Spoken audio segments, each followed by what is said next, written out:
Maintenant que tu as décidé d'opter pour le nuage pour stocker tes fichiers, lequel choisir?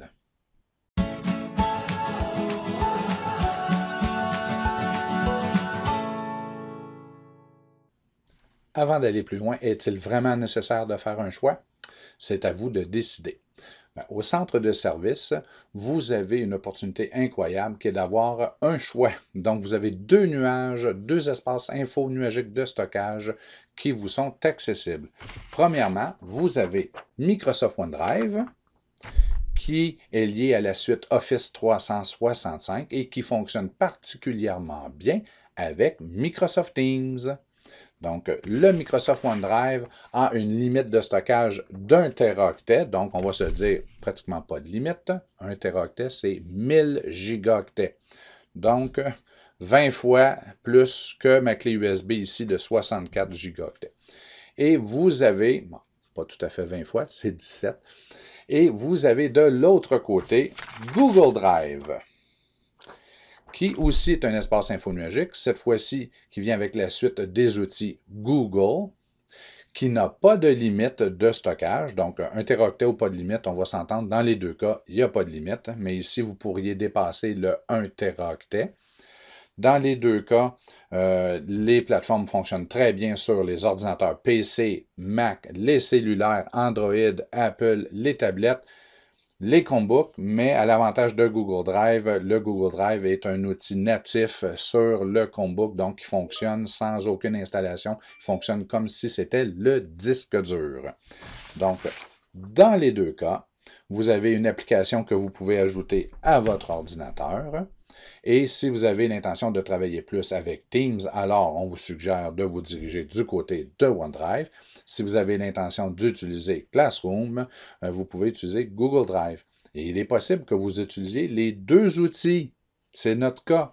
Donc, on utilise OneDrive lorsqu'on utilise Teams, qui est peut-être plus pour un caractère administratif, pour communiquer avec nos collègues. Donc, j'utilise OneDrive. Et lorsqu'on va plus du côté pédagogique, où là, on utilise beaucoup Classroom, j'utilise Google Drive. Donc, ce n'est pas différent que d'utiliser deux clés USB. Quand je fais des documents administratifs, je les enregistre sur une clé. Si je fais des documents pédagogiques que je veux partager avec des élèves ou des enseignants, mais là, je les fais sur l'autre. Donc, c'est possible.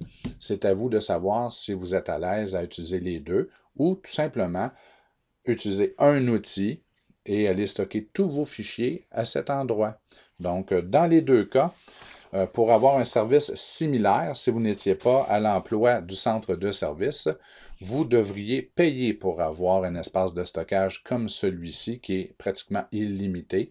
Donc, ce sont des options payantes pour le commun des mortels, mais dans votre cas, vous bénéficiez d'un abonnement éducationnel. Donc, tant mieux pour vous, profitez-en et rappelez-vous que dans un cas comme dans l'autre, si vous n'avez pas accès à Internet à la maison, alors les fonctionnalités seront limitées et lorsque vous quitterez, vous ne serez plus à l'emploi du centre de service, il sera important de faire un ménage de vos fichiers que vous avez là pour peut-être les transférer alors sur une clé USB ou un disque dur pour être sûr de ne rien perdre. D'accord? Donc, avant de prendre votre retraite ou d'aller travailler ailleurs, assurez-vous de vider vos deux nuages pour conserver vos fichiers. Et lorsqu'on enregistre nos fichiers, que ce soit sur un nuage ou l'autre, il n'y a pas de problème de sécurité puisqu'ils font des copies de sécurité constamment. Donc, c'est beaucoup plus sécuritaire que votre fameuse clé ou votre disque dur. Donc, OneDrive chez Microsoft, Google Drive chez Google, vous pouvez utiliser un des deux ou encore vous pouvez utiliser les deux comme vous utiliseriez deux clés. Donc, bon choix si vous en faites un et bon nuage.